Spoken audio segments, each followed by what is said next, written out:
If humanity were a patient and you were called upon to treat it, where would you begin?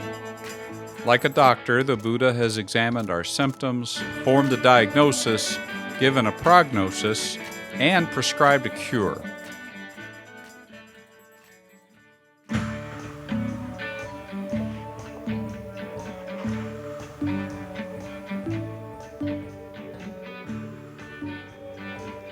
I'm Kevin Caldwell. Welcome to Sacred Wisdom, Sacred Texts, an exploration of some of humanity's most influential sacred writings. They've become my soul friends, daily companions, spiritual guides, and springs of wisdom.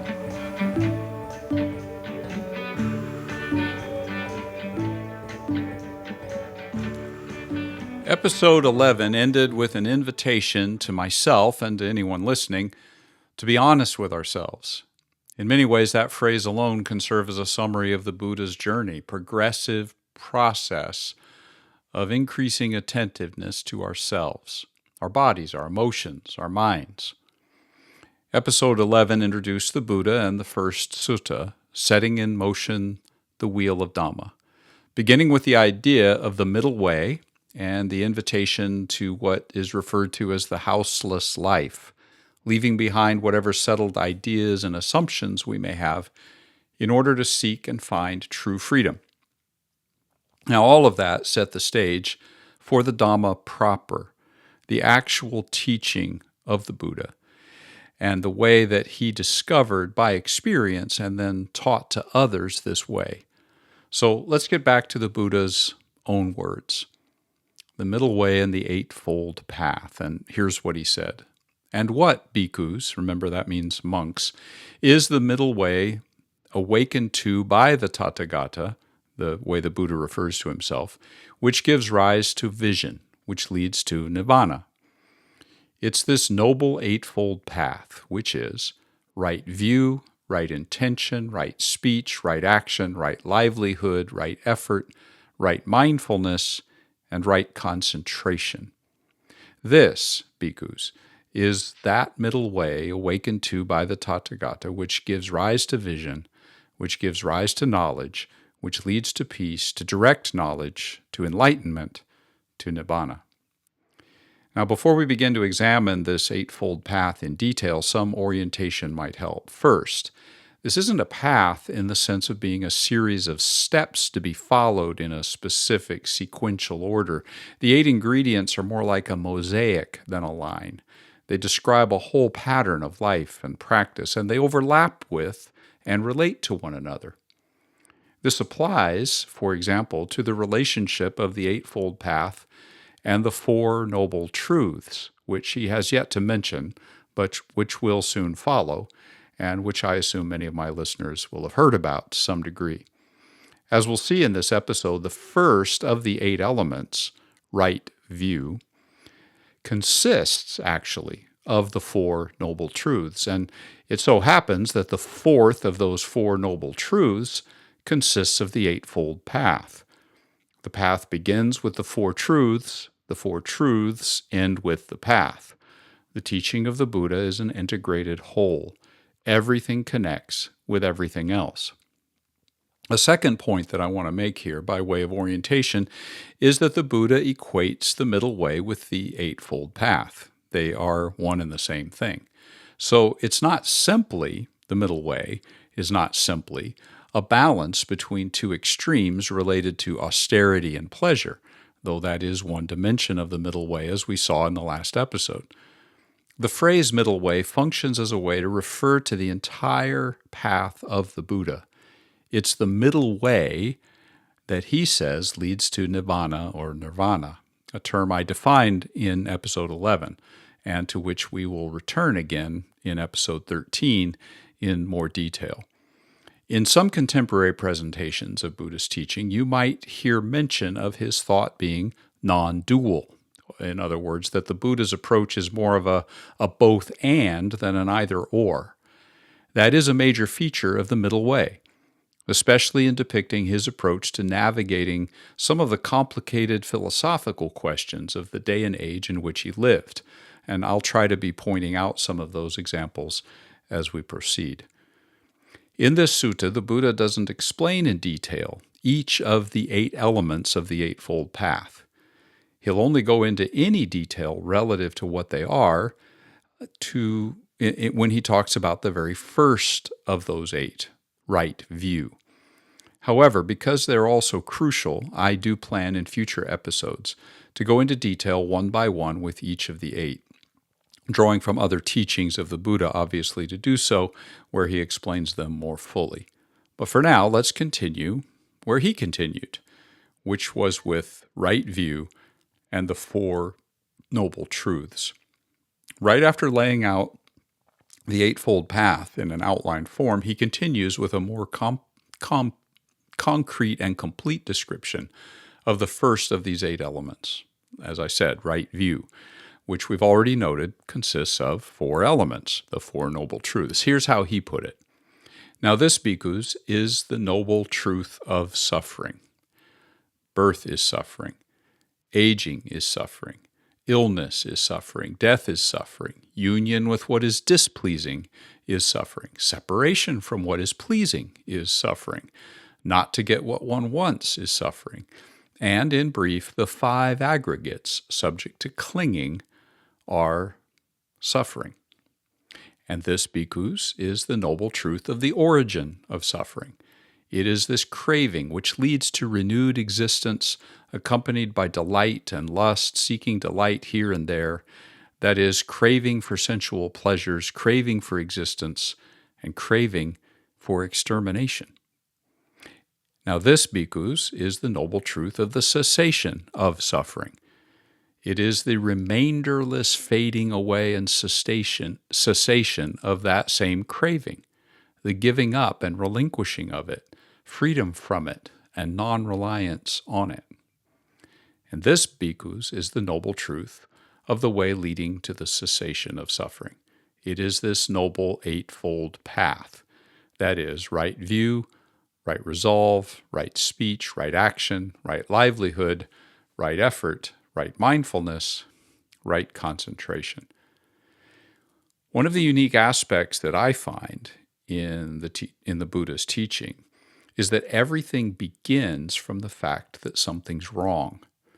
Every spiritual heritage and sacred tradition has its unique starting point, its unique way of understanding the world, and the way they begin to explain how they view the world. For example, looking back at the Gospel of John, which is where I began this podcast in the first episodes, John began with his unique way of understanding the divine, the nature of God. Now, for John, there is clearly something wrong in the universe, but that's not where he began. For the Buddha, the starting point is the fact that something's wrong. The 4 truths are presented by the Buddha in the same way doctors in his time approached treating a patient. You look at the symptoms, make a diagnosis, offer a prognosis, prescribe a treatment. In the case of the Buddha, the symptoms, there is suffering, and he describes those symptoms. The diagnosis, the cause of suffering, is attachment and craving. The prognosis, it can be cured. Suffering can cease. And the treatment, the Eightfold Path, which leads to the cessation of suffering, is the cure for this disease. Now, these 4 truths describe the way things are in the Buddha's view. Taken together, they are what it means, therefore, to have right view, to see things as they are. And it's the first of the 8 elements, as we've seen. Having the right view of things is crucial because it enables a patient, like you and I, to see our condition and then decide whether or not we want to seek the course of treatment prescribed by the Buddha in the Eightfold Path. The Buddha's teaching can and does plumb the depths of extremely nuanced, complex philosophical and psychological concepts. However, at heart, the Buddha is essentially practical. His criterion for everything is, will this or that help cure the disease? Is it part of the treatment plan that will get rid of suffering? Will it be beneficial in the cessation of suffering? If so, pursue it. If not, Don't worry about it. In fact, he relegated a whole set of questions to the category of unanswered questions. Depending on which tradition we consult, there's as many as 14 such questions, sometimes referred to as a thicket of viewpoints, because we can get stuck in them. For example, some of those questions include things like, is the world eternal or not eternal? Is the soul identical to the body, or is it somehow different from the body, separate from the body? Does the Buddha, or for that matter any enlightened person, exist after they physically die, or do they not exist after death, etc.? Now, it's interesting to me to note that these are some of the same kinds of questions that have most consumed Western philosophy and, frankly, Western religious heritages. And the Buddha simply sets them aside, not because they're unanswerable necessarily. In fact, there's Buddhist answers to such questions that are inspired by things the Buddha taught, but he sets them aside because the answers did not assist in bringing an end to suffering, as he understood it. He made an analogy to explain this that I think kind of helps us understand his point of view about this. He said to imagine there was a man who'd been struck by a poisoned dart. The man's friends want to remove the dart and save his life before the damage from the poison is irreparable. But the wounded man says, no. First, tell me, who fired the dart? Why? From where? How far away were they? And so on. By refusing to remove the dart until he's been given the answers to these questions, the man died. The Buddha's teaching is focused on the dart and removing it. And that dart is what he called suffering. Now, it's time to find out more about what the Buddha understood by that term, suffering. And it's the first of the fourfold, of the Four Noble Truths. There is suffering. That is truth one. And here are the Buddha's words again. Now this, bhikkhus, is the noble truth of suffering. Birth is suffering, aging is suffering, illness is suffering, death is suffering, union with what is displeasing is suffering, separation from what is pleasing is suffering, not to get what one wants is suffering. In brief, also the five aggregates subject to clinging are suffering. The reality of suffering is based on the Buddha's own observations, which were deeply connected to the story of his going forth, which we talked about in the previous episode. Going forth and seeing old age and sickness and death. Thus, birth and aging and illness and death are all strung together in that first phrase we saw in his description of the first noble truth. It describes the suffering the Buddha is talking about. The word suffering, dukkha, certainly includes literal physical pain, and that, of course, obviously exists. But it's also obvious that for the Buddha, physical pain is not the main feature of the suffering he's talking about, and neither are the events in the list, in and of themselves, literally, all that's on his mind. So, for example, birth is suffering, and of course there is physical pain in labor, and so of course he does have in mind, to some extent, the literal physical suffering that's involved. It's a type of suffering. But birth is also the gateway to all the other types of suffering that he's mentioned here. Because were we never born, we would never age, we'd never get sick, we'd never die. Not only does every human being experience that cycle, it's also true cosmically. Everything has a birth, a beginning. Everything gets ill, quote unquote, in the sense that it wears down and gets broken. And eventually all things, quote unquote, die. They cease altogether or are discarded. The Buddha is identifying the reality that change and impermanence are inherent in all existence. Nothing stays the same. Everything changes. Even death itself is not permanent and only results in the repeat of the cycle of birth, aging, decay, and death. For the Buddha, what matters even more than the physical realities of change, as we experience those, is the psychological dimension of impermanence. There's a sort of birth in getting what we want. what seems pleasurable and makes us happy. But the fact is that it will end. We'll no longer have whatever it was that made us happy. And the fact is that even while we have it, we suffer because it will end, and we know it will end. So there is suffering rooted in the cosmic reality of impermanence, and there is suffering in our psychological experience of impermanence. But there's still another dimension to the right view of suffering, which the Buddha calls to our attention here. In the sutta, he mentions 5 aggregates without explaining them. This is one of those terms about which we might say, if you know, you know. But of course that means that if you don't know, then, well, you don't know. Which means that we need to pause here and explain them because they are part of his diagnosis. They're part of his evaluation of our symptoms. And I need to do this especially because they're part of having a right view of all of this, and because they are directly related to suffering as the Buddha sees it. The term aggregates, in Pali, khandhas, are 5 avenues through which we experience everything. And here's the 5. There's form and matter. That's the physical world, including our own bodies, the way we experience that through the senses, of which, as we noted in the prior episode, for the Buddha, there are 6 senses, because the Buddha sees the mind or consciousness as a sense, along with sight, sound, taste, touch, and smell. The second of the 5 aggregates is feeling or sensation, the feeling tone of our experiences, pleasant, unpleasant, neutral, etc. The third is perception or recognition, the process of recognizing, labeling, and identifying sensations and experiences. Maybe we recognize a certain sound as music, for example, or pleasant music or not. So that recognition process is in and of itself one of the aggregates. Then there are mental formations, and this includes also choices we make or volition, the use of our will.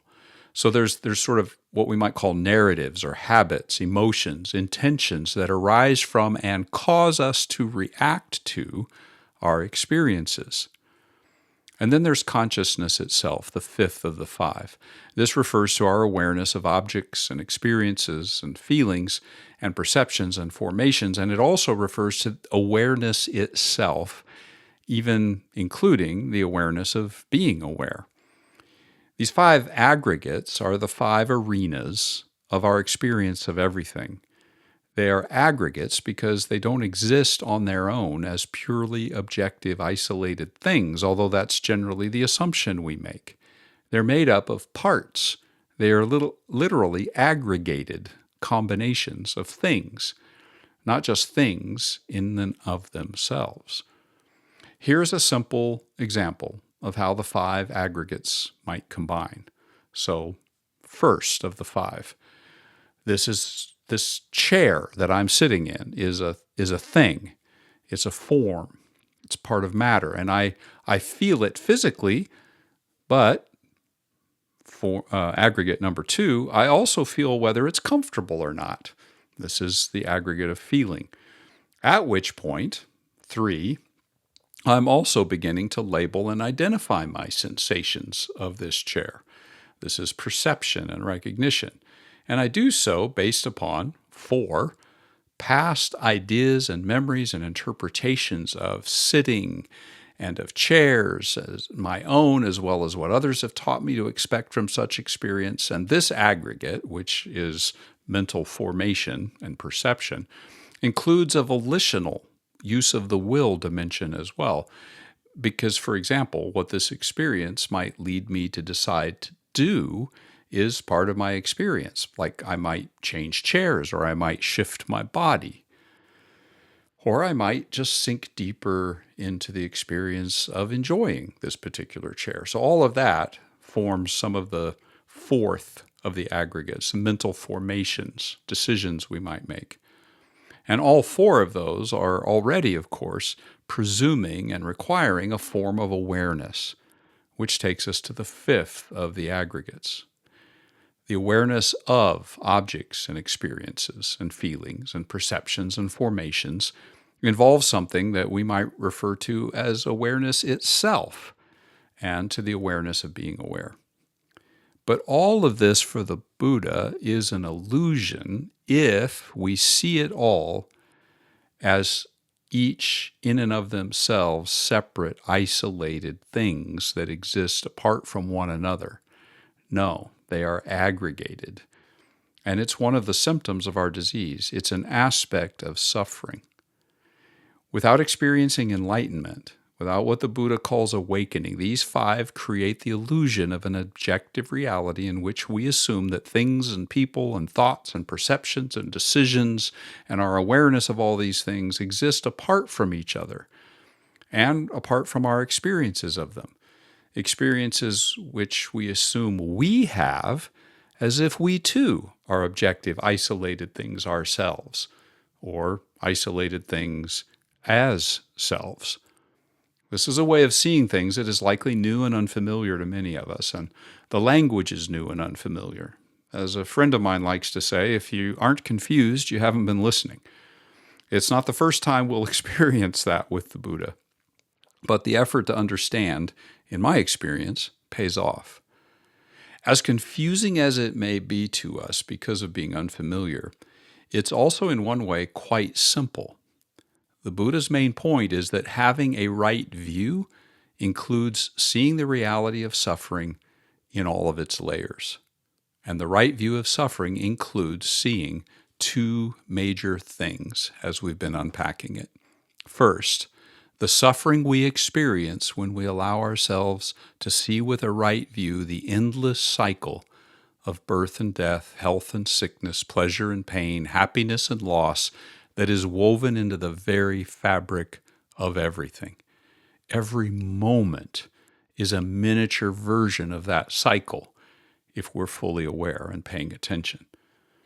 And then second, the right view of suffering includes seeing that the suffering we experience because we live in the illusion of the objectivity of existence is part of the suffering nature, part of our symptom.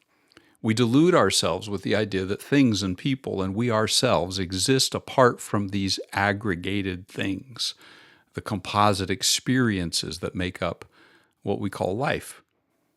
Such a right view of suffering means more than just an assent, simply like, oh, I get it, okay, and moving on. It means actually really seeing such suffering for what it is, noticing it, paying attention to it in ourselves, and in all things around us.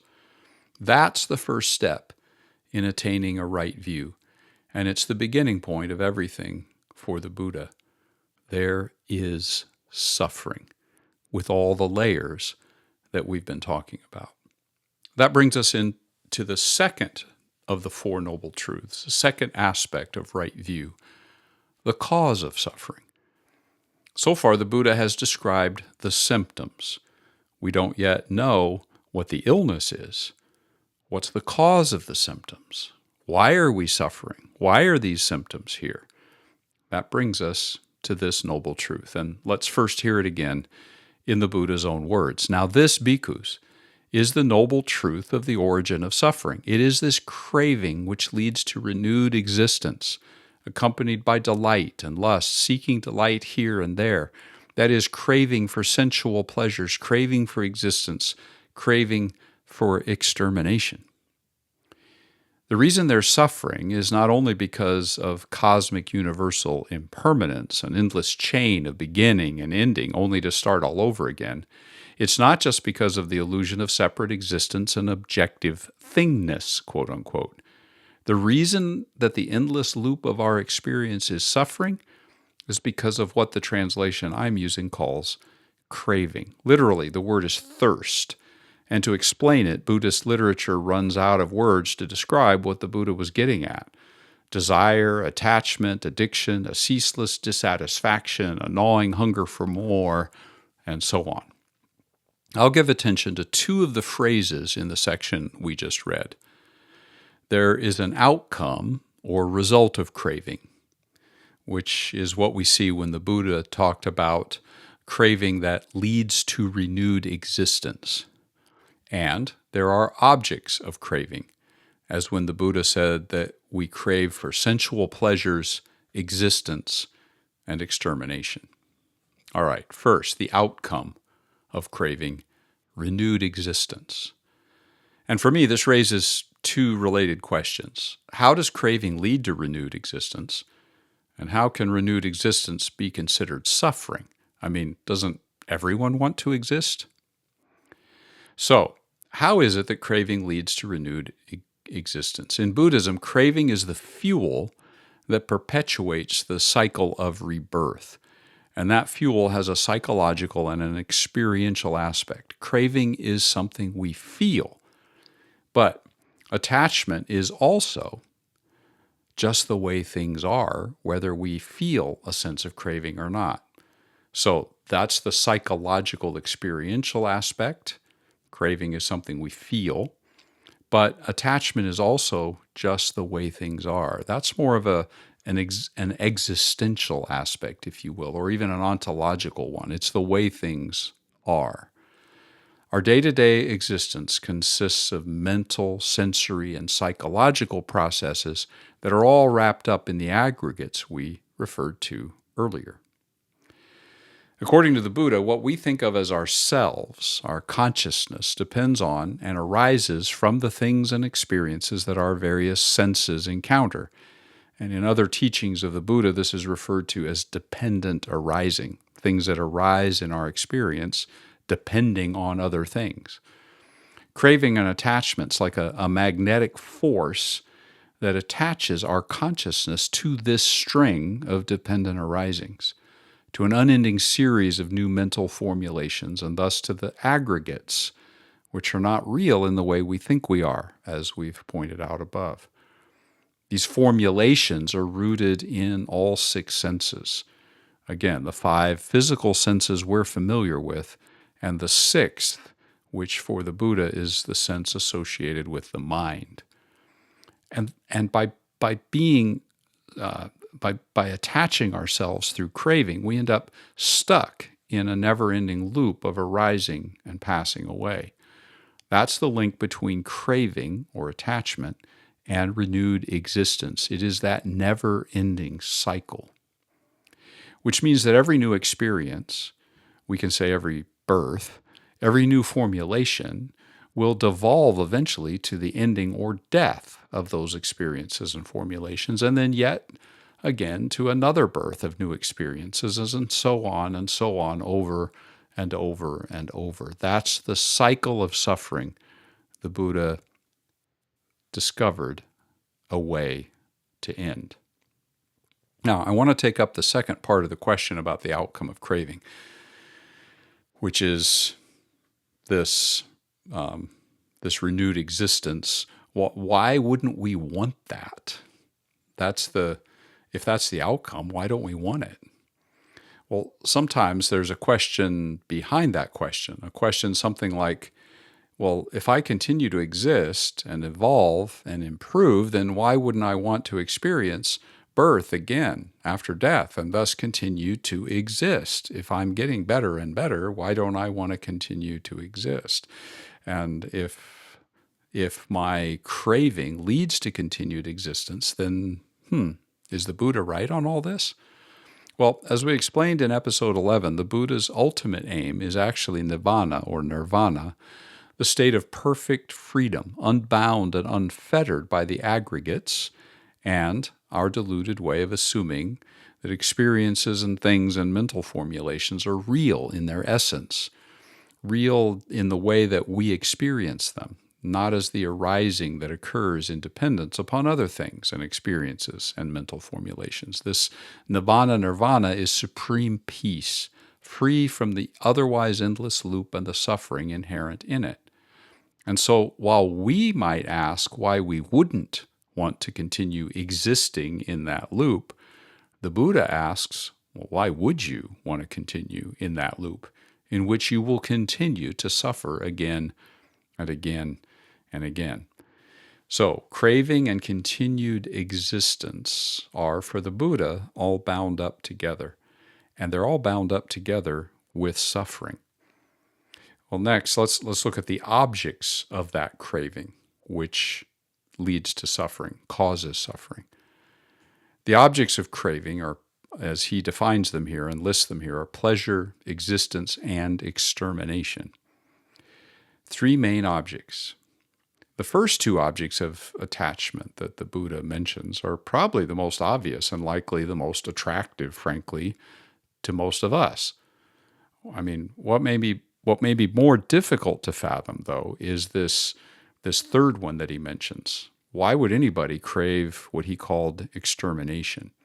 Why would anyone crave not existing in that sense?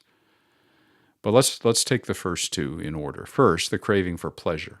As we discovered in episode 11, sensual pleasure, as that's described here, does not only refer to the pleasurable physical experiences we might have, like delicious food or beautiful music or a gentle breeze, nor should we associate sensual only with sexual, as is common in Western culture today. It's a broader description of anything that brings us happiness, joy, satisfaction, a sense of well-being, and so on.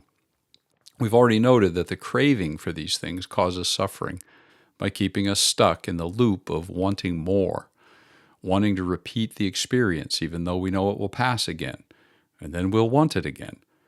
That's why addiction is a term that's sometimes used, either as an analogy to explain the craving the Buddha speaks of, or as a cause of suffering itself, as a real thing, like craving is an addiction. If the craving for those things ceases, then there's no attachment to them. That's the craving for pleasure. Next, the Buddha mentions the craving for existence. We've already described the way that craving for existence leads to suffering, and that actually craving leads to continued existence. It's kind of this loop again. It leads to suffering even though most of us feel it's natural to want to continue, as we've just noted, to have a new go at life. But as we saw for the Buddha, if that new go at life is just more of that same illusion and attachment and suffering that we already know, then it's just more suffering. And why would we crave that? What's needed, he said, is a whole other existence, what Buddhism describes as non-existence, meaning not existing in the conditioned, aggregated illusion of permanence that we think of as existence. Stop seeking more of that existence, says the Buddha. Which brings me to the third object of craving for extermination, or what some translations of the sutta render as annihilation, nothingness. This craving causes suffering, according to the Buddha. But wait, I want to interject. Annihilation, nothingness, sounds an awful lot like the non-existence that we've been talking about. And if craving leads to existence, then don't I want non-existence? That sounds like the very thing it seems we should be desiring if we want Nibbāna or nirvana.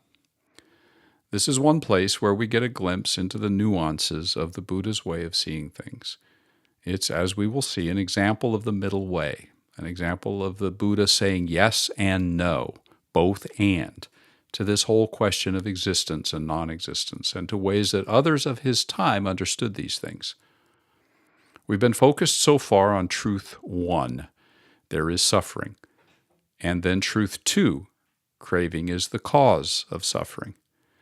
When we turn to truth 3, there is a cessation of suffering. We will come back to the point I've just been making. We will see that for the Buddha, it's not only the cessation of suffering that is the aim, because for suffering to cease, a much more comprehensive cessation is required, which will touch our very notion of what it means to exist and not exist as a self. I'll need to take all of that up in the next episode. For now, let me just recap where we are so far. The Buddha's teaching is set within the framework of a world of ideas and practices from about 2,500 years ago in what we now call India. His entire approach is pragmatic, a middle way in terms of practices and a middle way in terms of philosophical reasoning, and a practical focus on what ideas are beneficial and not, what questions to answer or to leave aside as merely interesting but not serving the purpose of the Buddha's quest. For the Buddha, that quest begins as a search for an answer to a problem. Suffering is real. In this episode, we've focused on the nature of suffering, its cause. In terms of a course of treatment, we've looked at the way the Buddha described the symptoms of the human condition and diagnosed the causes of those symptoms. Those are the first two of the Four Noble Truths, as we've seen. And combined, these Four Noble Truths make up what is called right view, the first ingredient in the Eightfold Path. Now, is this disease terminal? No, says the Buddha. How can it be treated then?